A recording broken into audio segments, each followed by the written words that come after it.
بسم الله الرحمن الرحيم. السلام عليكم ورحمة الله وبركاته. Waalaikumsalam warahmatullahi wabarakatuh. الحمد لله الذي أنزل الكتاب ولم يجعل له عوجا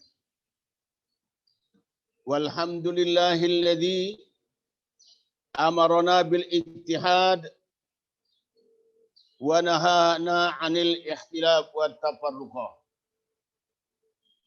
أشهد أن لا إله إلا الله وحده لا شريك له وأشهد أن محمدا عبده ورسوله لا نبي بعده. اللهم صل على محمد وعلى آل محمد ما شاء الله كان وما لم يشاء لم يكن لا حول ولا قوة إلا بالله العلي العظيم.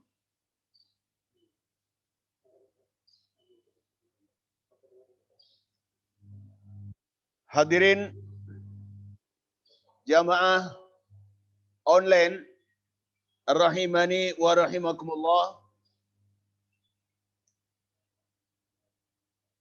Kita punya kewajiban setiap saat bersyukur atas nikmat, rahmat, hidayat dan inayat Allah. Kesyukuran ini adalah merupakan kewajiban yang utama di antara kewajiban-kewajiban yang lain. Karena intinya ibadah kita kepada Allah Subhanahu wa taala adalah dalam rangka syukur atas segala nikmat Allah. Di mana kita diciptakan sebagai manusia, bukan diciptakan sebagai makhluk hewan atau bebatuan dan lain-lain sebagainya. Tapi manusia yang diberi kelebihan oleh Allah dari semua itu. Ya. Walaqad karramna bani Adam.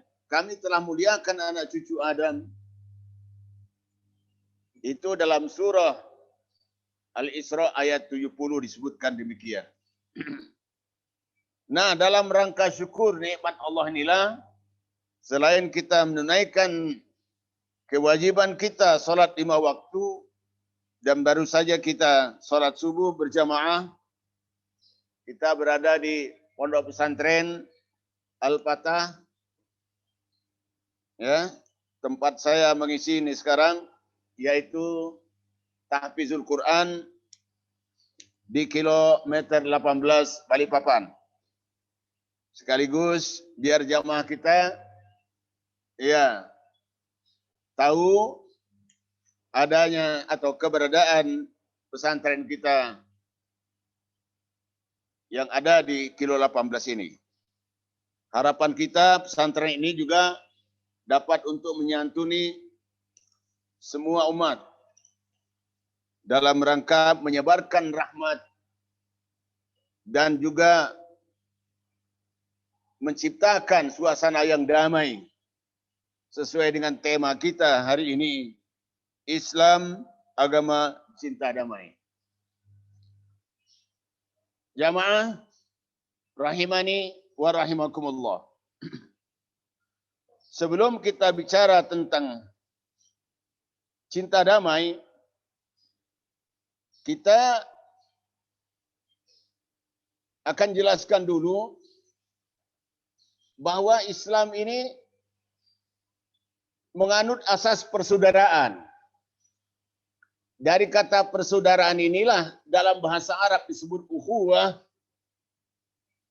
akan berkembang menjadi satu sama lain kita berasimilasi atau berkomunikasi, bersosialisasi. Nah, di sinilah asas Islam mengajarkan kepada kita kedamaian. Ukhuwah itu dibagi ada 5. A, B, C, D, E yang kami catat di sini. Pertama, tentang ukhuwah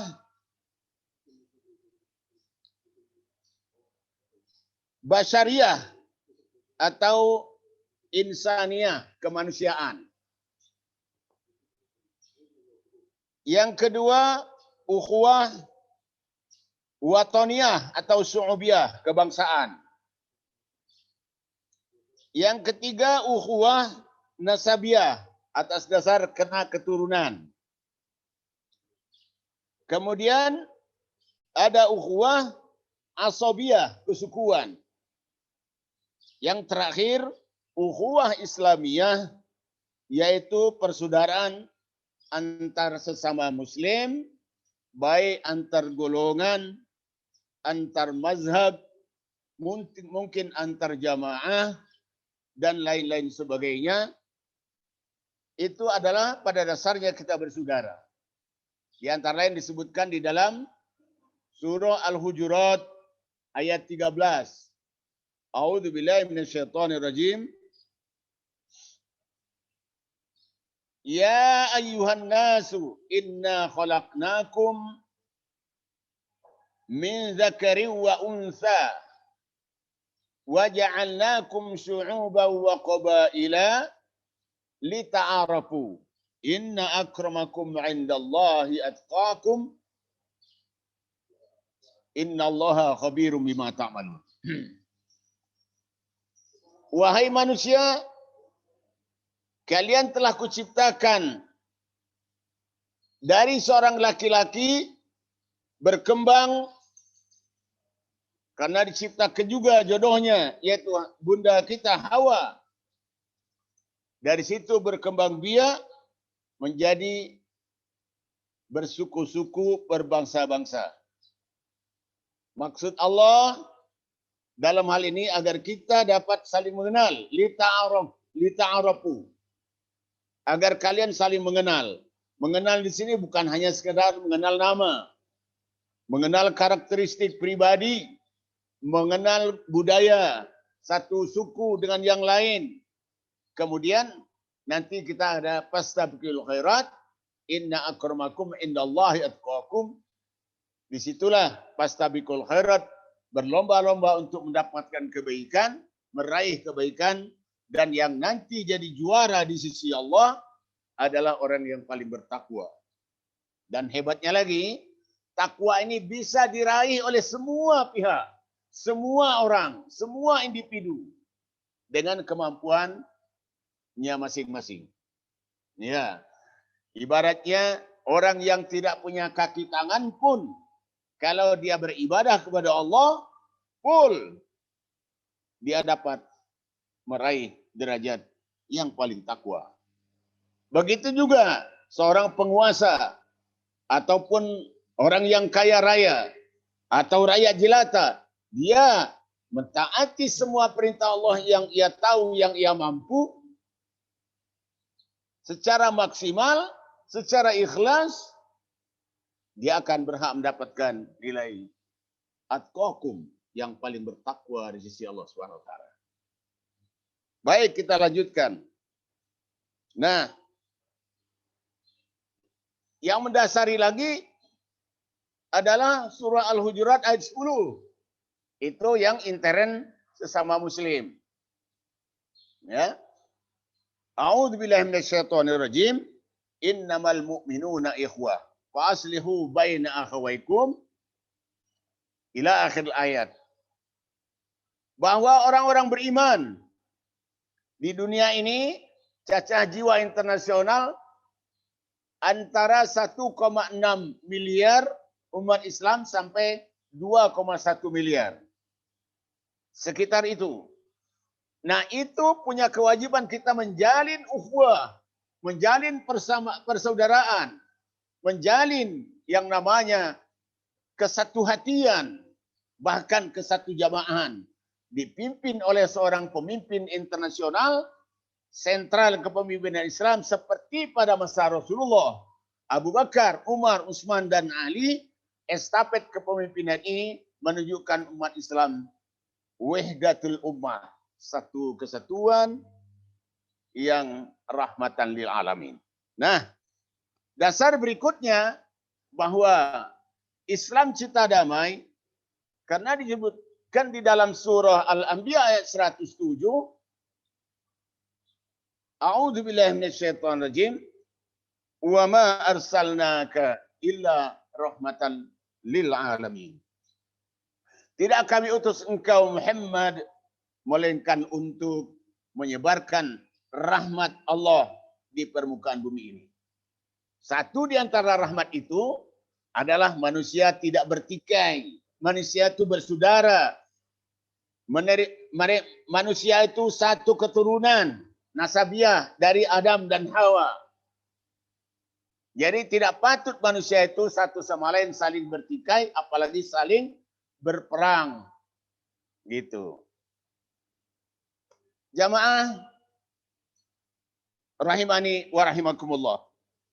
Yang mendasari lain ayat yang mengatakan surah Saba ayat 28, A'udzu billahi minasyaitonir rajim, wa ma arsalnaka illa kafatan linnasi basyiran wa nadhira. Ila akhir ayat. Dan tidak kami utus engkau Muhammad melainkan untuk segenap umat manusia, memberi kabar gembira tapi juga memberi peringatan tentang apa yang membahayakan diri manusia itu sendiri. Jamaah rahimani wa rahimakumullah. Di dalam hadis lain, dalam sebuah hadis disebutkan, al-Islamu man salimal muslimuna min yadihi min lisanihi wa yadihi. Orang muslim yang benar, muslim yang baik adalah dirinya tidak mengganggu atau orang lain tidak terganggu oleh lisan dia dan oleh tangannya. Artinya lisan orang beriman selalu keluar kata-kata yang positif, kata-kata yang mengandung hikmah persaudaraan, perdamaian, tidak saling menyakiti dengan kata-kata. Dalam hadis lain disebutkan, khairun nasi anfa'uhum linnas. Sebaik-baik manusia yang menyebarkan manfaat bagi manusia yang lainnya. Ya, oleh sebab itu yang kita perbesar, yang kita perkuat adalah bagaimana supaya diri ini memberi manfaat. Kalau istilahnya dai kondang kita, hadirnya kita di bumi ini menjadi masalah bagi orang lain, apa memberi solusi bagi orang lain. Nah, orang yang cinta damai membawa ruhul Islam, ukhuwah basyariah, mestinya hadirnya di dunia ini bagi orang lain merupakan sumber solusi. Iya, jadi bukan sumber masalah. Karena itu Rasulullah juga bersabda dalam hadis lain, innama bu'istu liutammima makarimal akhlak atau masalihal akhlak. Sesungguhnya aku diutus oleh Allah hanya untuk menyempurnakan akhlak manusia. Kenapa ada kata menyempurnakan? Iya, karena manusia itu punya peradaban. Datangnya Islam yang dibawa Nabi Muhammad SAW bukan pemula. Nabi Muhammad SAW itu pelanjut dari rantaian utusan Allah. Mulai dari Nabi Adam, 25 Nabi dan Rasul yang wajib kita hafal. Dari mulai Nabi Adam sampai terakhir Nabi Muhammad SAW. Nah, oleh karena itu, saya punya prinsip Islam tidak punya misi perang. Sekali lagi, misi Islam adalah menyebarkan rahmat, bukan perang. Jadi Islam itu tidak menghendaki peperangan. Kita lihat saja. Contohnya, pada masa Rasulullah di Makkah. 10 tahun beliau mendakwahkan Islam. Mulai dari sembunyi-sembunyi sampai kepada terang-terangan. Dimusuhi, ditindas, diboikot oleh mereka orang-orang kafir Quraisy, tetapi beliau tidak mengadakan perlawanan, bukan karena sedikit, bukan karena tidak mampu. Mampu. Karena agama Islam ini ditolong oleh Allah karena kebenarannya. Pada suatu ketika setelah di Makkah itu menelan beberapa korban, ada yang meninggal dunia, ada yang disakiti, disiksa dan sebagainya. Ya, seperti keluarga Ammar bin Yasir, dua ibu dan bapaknya itu sudah dibunuh oleh orang kafir. Sementara Bilal disiksa habis-habisan, hampir habis betulan. Tapi di saat itu Hamzah bin Abdul Muttalib maju menghadap Rasulullah menyampaikan usulan. Ya Rasulullah, Islam ini agama yang hak. Naam, kata Rasulullah. Kalau kita perang, ditolong Allah enggak karena kebenaran ini? Ya pasti ditolong, kata Rasulullah. Kalau begitu, kezaliman orang-orang Quraisy, orang-orang kafir Quraisy ini kita lawan. Allah akan pasti menolong kita. Apa jawab beliau? Tidak ada perintah untuk perang. Coba. 10 tahun loh. 13 tahun. Bahkan ketika diboikot, ada yang disiksa, jawab beliau apa? Sabran ya ahla Yasir, fa inna maw'idukumul jannah. Sabar saja, wahai keluarganya Yasir, yang ibu bapaknya sudah dibunuh. Insya Allah mau'idukumul jannah, janji Allah surga buat kalian. Suatu ketika ada sahabat yang datang menghadap Rasulullah. Ya Rasulullah, sabar sudah kami terapkan. Tapi tetap aja mereka memperlakukan kita tidak senonoh, zalim, arogansi. Sesudah sabar apalagi ya Rasulullah? Apa jawab Rasulullah? Tetap sabar. Ya, hatta talqauni inda siratal mustaqim. Sabar kalian sampai ketemu aku di siratal mustaqim di yaumul mahsyar nanti. Masya Allah, Masya Allah. Baik. Sehingga ada beberapa kali Rasulullah menghijrahkan sahabatnya ke Ethiopia 2 kali yang terkenal dengan Habasyah. Yang ketiga kali ke Madinah, tetapi beliau sendiri belum berangkat.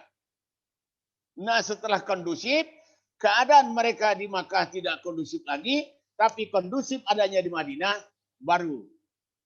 Karena mereka menghendaki Rasulullah kalau tidak dibunuh diusir saja. Maka Rasulullah tidak menunggu diusir, tidak menunggu dibunuh. Sesuai dengan perintah Allah hijrah ke Madinah. Tidak ada perang. Sampai di Madinah pun ada yang disebut Piagam Madinah, Perjanjian Madinah. Ada 40 item di situ. Satu di antara item yang terpenting, kita jangan saling mengganggu. Kita wajib menjaga keamanan dan persaudaraan persatuan sekota Madinah. Itu ditandatangani. Ada Yahudi, ada Nasrani, ada kaum Islam, ada suku-suku yang lain. Juga dari situ ikut mensepakati Piagam Madinah ini. Walaupun pada akhirnya mereka sendiri yang melanggar perjanjian itu. Ketika Hudaybiyah tahun ke-6 Hijriah, ya, beliau mau umroh bersama 1.500 sahabat. Sampai di Hudaybiyah dihadang oleh kafir Quraisy, tidak boleh masuk. Tapi terakhir mereka mengusulkan ada perjanjian. Perjanjian damai Hudaybiyah. Namanya terkenal Sulhul Hudaybiyah. Apa di antara poinnya? Ada 10 lebih poinnya. Satu di antaranya, tidak boleh berperang selama 10 tahun. Loh, kata Rasulullah, memang Islam tidak mengajarkan perang. Kami perang ini karena kalian yang memerangi. Nah, maka di dalam tulisan saya di sini, sudah saya share tadi, jamaah. Ya. Perang bisa dilakukan karena terpaksa atau dalam keadaan darurat. Terpaksanya bagaimana? Yaitu Islam atau kaum muslimin sudah melaksanakan hijrah dalam bentuk kesabarannya tadi. Baik karena diusir, diperangi, dan dirampas haknya secara zalim, padahal sudah ada perjanjian damai. Tidak melakukan peperangan. Firman Allah dalam surah Al-Hajj ayat 39. A'udzubillahi minasyaitonirrajim. Udzina lilladina yuqataluna biannahum zulimu. Wallahu ala nasrihim laqadir. Diberi izin mereka yang selama ini dizalimi, diperangi karena selama ini mereka dizalimi. Maka turunlah perintah untuk membela diri, membela hak, membela agama, membela keyakinan. Jadi perang di Badar tahun kedua Hijriah itu bukan karena umat Islam yang menghendaki. Karena mereka orang Quraisy menyusun kekuatan untuk menyerang Madinah. Sehingga Rasulullah bermusyawarah yang dikatakan dalam keputusannya, kita tidak boleh bertahan di dalam Madinah, kasihan perempuan dan anak-anak. Kita bertahan di luar saja, yaitu di Badar. Begitu jamaah sekalian. Oleh sebab itu sekali lagi, karena memang kita ini tidak menargetkan waktu tertentu, sehingga mungkin singkat saja saya. Kesimpulannya, Islam itu cinta damai, Islam itu cinta persaudaraan, Islam itu cinta kesatuan, cinta kepada kerukunan, tidak menghendaki peperangan, permusuhan, dan lain sebagainya. Inilah tausiah singkat ba'da subuh ini, walaupun jamaah kelihatannya masih semangat tuh. Ada Ustaz Hamli Kadri, selamat bergabung. Ada beberapa ikhwan lagi, ada Pak Haji Sentot, ya, ada Nasir dari Samarinda, ada Zulfadli, banyak sekali ini, ya. Kalau menurut informasi dari Mas Fatur, dari grupnya beliau saja sekitar 20-an orang ya, Mas ya? Ya Pak Ustaz. Iya, tapi di grup saya, umpamanya grup Kaltim, ya, kami istilahkan Umar Kaltim. Ada pemimpin-pemimpin jamaah kita di Kaltim itu sekitar 40-an, kan gitu. Yang grup Balikpapan mungkin sampai 20-an. Grup UAR ini adalah Ukhuwah Al-Fatah, tim relawan kalau ada bencana, itu puluhan juga. Nah, belum lagi ikhwan yang tersebar di Indonesia, mungkin itu sekitar 100-an. Jadi alhamdulillah, walaupun mereka tidak hadir nampak di layar, mereka menjadi pendengar yang baik. Mudah-mudahan tausiah singkat ini menghantarkan kita kepada satu kesadaran bahwa umat Islam itu harus menyebarkan perdamaian. Paling tidak dia membuka dirinya kepada orang lain untuk tidak bermusuhan. Sediakan maaf seluas mungkin di dalam dada kita, sekalipun orang itu belum minta maaf. Sediakan dalam diri kita meminta maaf, sekalipun rasanya tidak pernah kita berbuat salah terhadap dia. Tetapi yang namanya dosa ada yang sengaja, ada yang tidak sengaja. Ada yang kita tahu, ada yang tidak tahu.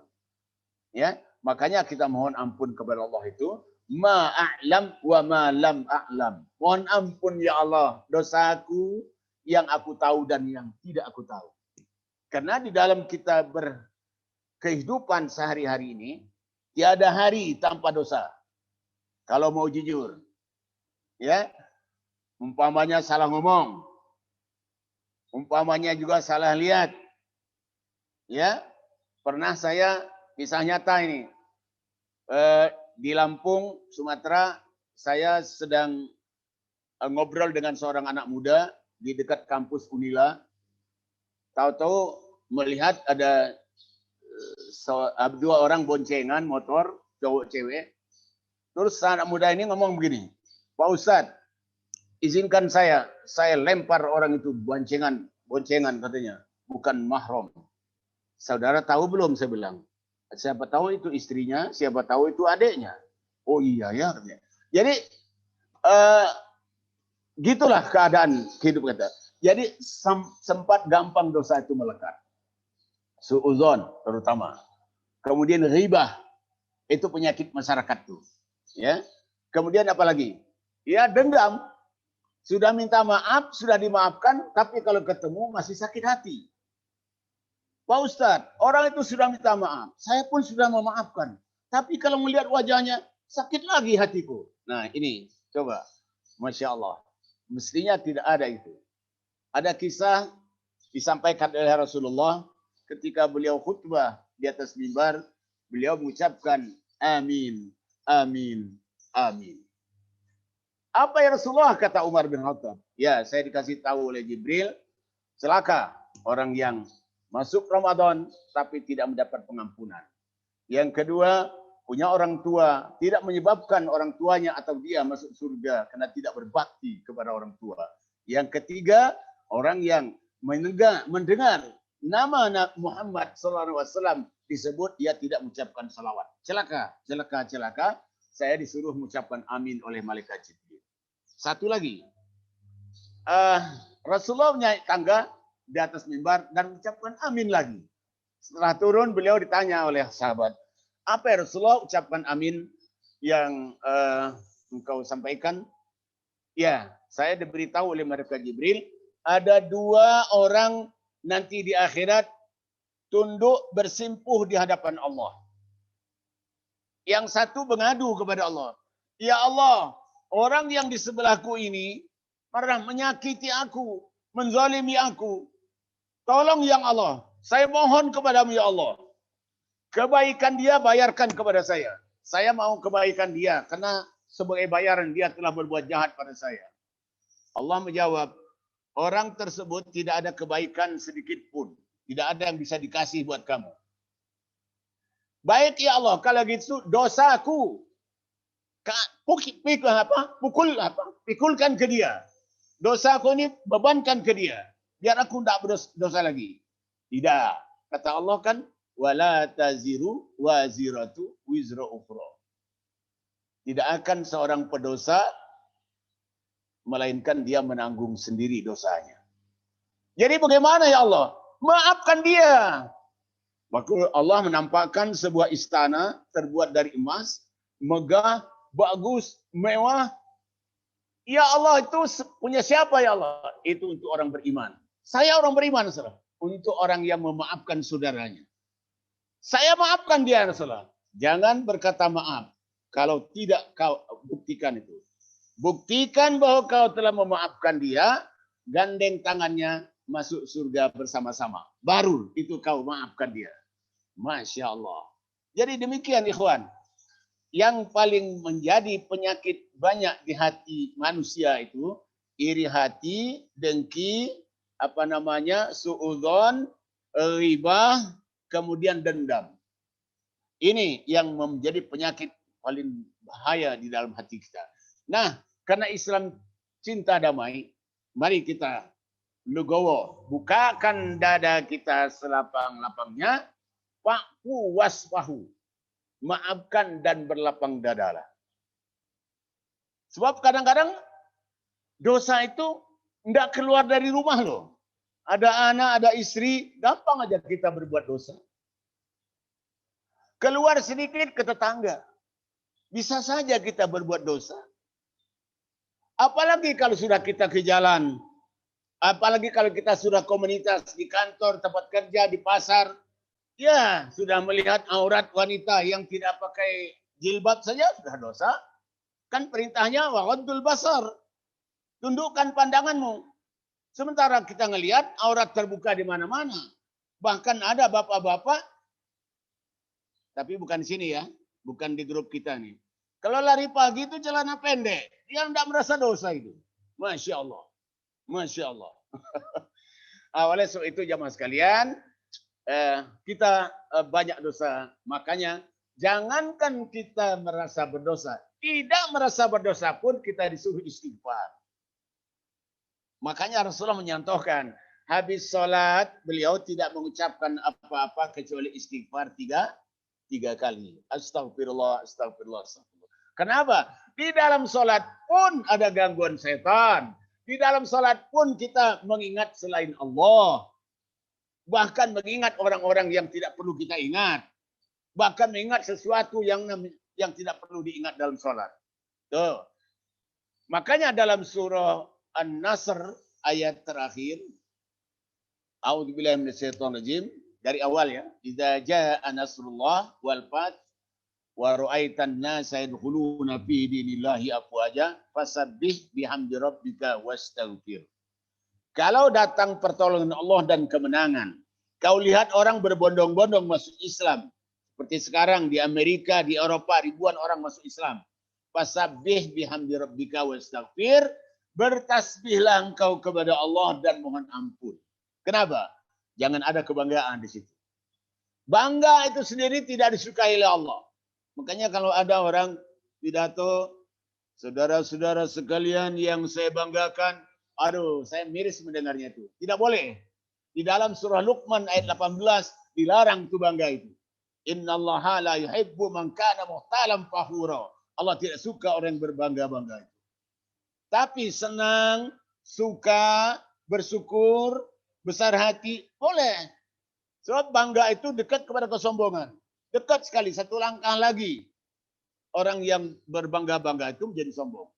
Ya, sebab bangga itu jadinya meremehkan orang lain, ya kan? Dan merasa dirinya besar. Merasa benar sendiri, meremehkan orang lain. Itulah sombong. Na'udzubillah min dzalik, summa na'udzubillah min dzalik. Saya tawarkan kepada jamaah, kalau ada pertanyaan mungkin 5 menit atau 3 menit kita buka sesi tanya jawab. Silakan. Ya, terima kasih Pak Ustadz. Cukup mencerahkan tausiah pagi ini. Ya teman-teman, silakan jika ada yang ditanyakan. Mungkin saya Pak Ustadz ya. Islam itu kan agama cinta damai. Yang ringan-ringan Mas. Ya, cuman kita sering juga lihat di medsos ya, kadang-kadang banyak orang juga bilang ya Islam itu agama perang gitu ya. Karena perkembangan Islam itu dengan perang. Contoh penaklukan Konstantinopel, penaklukan Andalusia dan seterusnya ya pakai dalil itu. Nah, menurut Pak Ustadz sendiri seperti apa ya ini? Komentar Pak Ustadz lah. Ya. Yang pertama ditanamkan dulu Islam cinta damai, tidak ada misi perang itu dulu. Nah, perang itu diizinkan setelah umat Islam tidak boleh hidup di dunia. Harus diusir, harus dilenyapkan. Nah itu, kita punya hak kok. Ibarat kalau orang membuli kita di surat kabar, kita punya hak jawab. Ya toh? Nah, kalau orang menzalimi kita, Allah menyatakan, orang yang dizalimi, enggak usah dia menyebut Allah. Enggak usah dia minta tolong, ya Allah tolong aku. Sebut nama Allah saja. Sekalipun dia kafir. Kalau dia teraniaya, aku tolong, kata Allah. Nah kan gitu. Nah masalahnya karena umat Islam dizalimi. Kurang apa 13 tahun sabar itu? Kurang apa beliau sudah meninggalkan Mekah itu? Kurang apa beliau sudah membuat di Madinah itu suatu komunitas yang penuh damai. Tetapi masih diserang juga. Emangnya lu makan nasi, gue makan apa? Sama-sama makan nasi, sama-sama darah merah. Kita punya hak sama untuk hidup di dunia. Kenapa kalau saya mengatakan Tuhanku Allah, Anda benci? Sementara Anda mengatakan Tuhanmu selain Allah, berhala-berhala. Saya tidak benci. Kenapa tidak ada keadilan di sini? Nah, jadi intinya kita membela hak, membela diri, membela ya karena sama-sama punya hak hidup di dunia. Apalagi kita posisinya dalam kebenaran.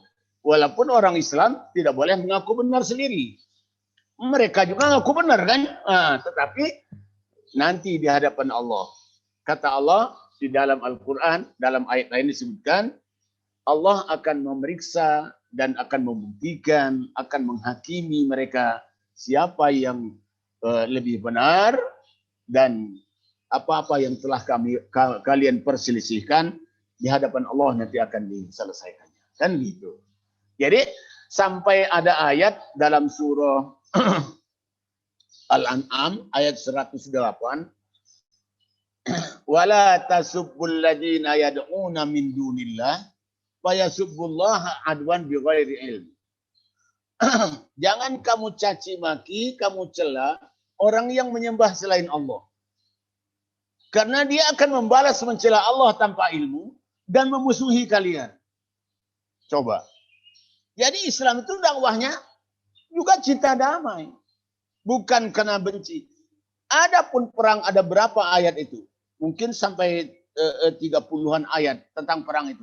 Itu semata-mata membela diri, membela hak karena Islam dizalimi. Oke? Alhamdulillah. Ya, terima kasih Pak Ustadz.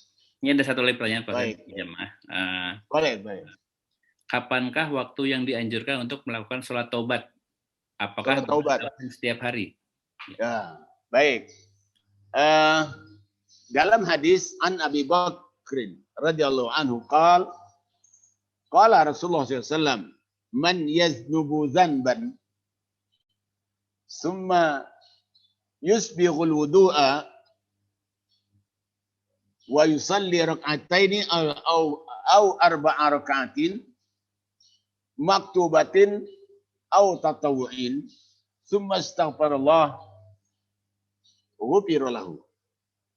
Siapa yang baru saja berbuat dosa, kemudian dia berwudu dengan sempurna, lalu dia kerjakan sholat 2 rakaat atau 4 rakaat, baik itu sholat wajib maupun sholat sunat, habis sholat dia istighfar, maka diampunilah dosanya. Jadi bisa tiap hari. Kalau sholat asar, mulai dari subuh, zuhur, asar, maghrib, isya, subuh lagi, di belakangnya kita istighfar. Itu dia. Tapi dosa kepada Allah, Mas. Dosa kepada tetangga harus minta maaf juga. Nggak bisa istighfar aja. Ya kan gitu. Namanya hak adami. Jadi hak yang dosanya kepada Allah, istighfar langsung habis. Delete itu sudah di-delete. Tapi kepada tetangga, kepada anak, kepada istri, kepada apalagi, kepada komunitas kita tidak bisa. Melainkan kita harus minta maaf dan minta ridhonya. Terutama terhadap orang tua. Kan ya, terhadap orang tua. Jadi makanya Ustadz Dasat Latif itu cerita. Dasat Latif, ya, tahu ya? Tahu ya? Ya, Ustadz. Beliau ditanya oleh seorang pengusaha. Pak Ustadz, saya bangkrut Pak Ustadz. Bukan hanya bangkrut, tapi terhutang sampai ratusan juta Pak Ustadz. Tolong solusinya Ustadz. Masa Ustadz diminta solusi tentang hutang? Ya Allah. Tapi memang Ustadz yang harus bisa melayani umat. Ini aja. Saya mau tanya pada Anda, bagaimana sholatmu? Nah itu Ustadz, kadang-kadang belang sholatnya. Satu, kata Ustadz, poinnya di situ. Yang kedua, bagaimana hubungan dengan orang tua? Nah itu jarang Pak Ustadz. Nggak ada apa-apa masalah dengan orang tua, tapi jarang saya kunjungi. Kedua, sekarang baiki sholatmu, hubunganmu dengan orang tua ditingkatkan menjadi lebih baik lagi. Santuni beliau. Kalau perlu tiap hari, nggak bisa ya. Diatur aja jadwalnya. Pokoknya saya jamin 3 bulan selesai masalahmu. Kata Ustadz Dasat Latif. Jamaah sekalian, subhanallah. Saya menangis itu mendengar ceritanya beliau itu. Baru 3 minggu, bukan 3 bulan. Janji Ustadz Dasat 3 bulan. Baru 3 minggu. Orangnya telepon. Ustadz, alhamdulillah, utangku lunas. Ya Allah. Tapi yang saya sudah sholat saya sudah, alhamdulillah Pak Ustadz. Adapun baik dan tidaknya mudah-mudahan diterima oleh Allah lah. Dengan segala keterbatasannya. Dan kepada orang tua saya sudah tiap minggu saya datang ke orang tua, mencium tangannya, minta maaf, minta ridhonya. Baru, alhamdulillah. Kok cepat amat itu? Kecepatan itu, kata Ustaz Dasat Latif. Masa janjiku 3 bulan, malah 3 minggu sudah dikasih oleh Allah. Itu. Nah, baru minggu berikutnya, orang itu telepon lagi. Pak Ustadz, minta tolong doanya Ustadz. Saya mau bebaskan tanah di Kalimantan 100 hektar. La ilaha illallah. Jadi, gimana ya? saya juga menyampaikannya sambil terbata-bata. Jadi pertanyaan sampai tadi, udahlah. Kalau kita logowo, buka dada kita, minta maaf, perbaiki sholat kita, baik hubungan dengan orang tua, selesai semua masalah. Insya Allah. Demikian sekedar jawabannya. Mudah-mudahan ya tidak memuaskan karena Ustadz Azhar ini bukan pemuas ya. Sekedar melayani umat menurut kemampuan yang sangat terbatas. Oke? Ya, terima kasih Pak Ustadz. Oke, mungkin cukup ya Pak Ustadz untuk pagi ini. Okay. Ya. Alhamdulillah, sekali itu saya pamit. Ya. Nanti ketemu berapa bulan lagi kan gitu ya? Ya, ada jadwalnya. Alhamdulillah, alaikum, mohon maaf, mungkin salah kata dan sebagainya. Kita jalin ukhuwah Islamiyah ini lebih padu, lebih padat, lebih kuat. Kalau perlu kita memang sesuai dengan perintah Allah, wa'tasimu bihablillahi jami'an wa la tafarraqu, berpegang teguh dengan tali Allah al-Islam ini dengan satu jamaah. Satu jamaah, satu kepemimpinan umat Islam sentral sedunia. Sehingga umat Islam akan jaya kembali memimpin peradaban dunia ini. Amin. Allahumma amin. Alhamdulillah. Assalamualaikum warahmatullahi wabarakatuh.